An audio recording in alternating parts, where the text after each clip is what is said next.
Hallo vriende, ek is so opgewonde om hierdie tyd saam met julle te spandeer. Vandag praat ons oor emosies. Emosies is baie moeilik om te verstaan. Maar kom ons probeer so 'n bietjie 'n idee kry en onsself leer in ons emosies. So, ek wonder of julle die storie van die dromer ken. Goed, Jakob het baie seuns gehad. Hy het 12 seuns gehad. En een van hulle se naam was Josef. Ontmoet vir Josef. Yes, Josef was ook as die dromer bekend gewees. Josef was sy pa se gunsteling en sy broers het glad nie daarvan gehou nie.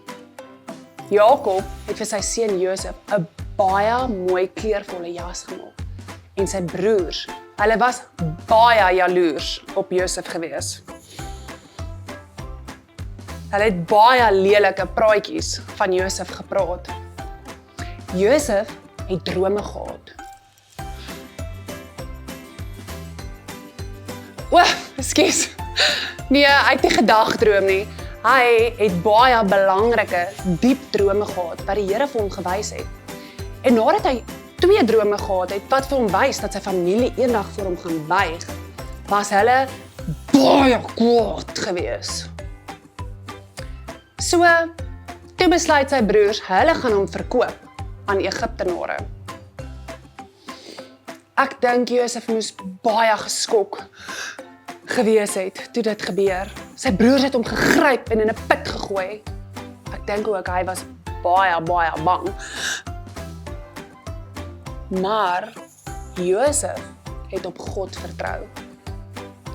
En hy het kalmte gevind by die Here.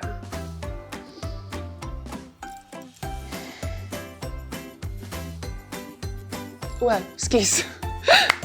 So, nadat Josef in Egipte vir 'n lang tyd gebly het, het hy naderhand 'n baie belangrike leier geword.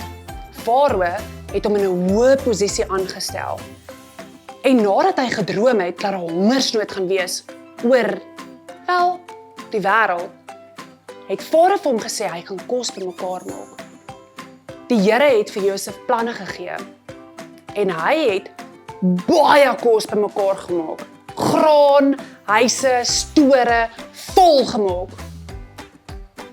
Eens op 'n dag kom Josef se broers by hom aan. Hy was baie bly om hulle te sien. Sommige sal sê, opgewonde, hy en sy familie kan verenig word.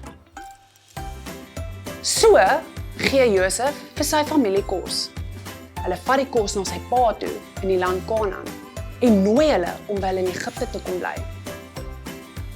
Die familie was baie bly toe hulle mekaar weer sien. En dit was 'n baie mooi vereniging en alles maak nou sin. Ek wil net vir jou sê, in Genesis 45 vers 5 sê Josef toe vir sy broers dat hulle nie bedroef moet wees oor dat hulle hom verkoop het, want die Here het vir Josef gebruik om nasies te red.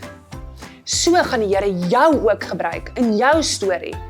Hou vas aan die Here en vind jou rus in hom. Totdat ons mekaar weer sien, ek sien verskriklik uit. Bye!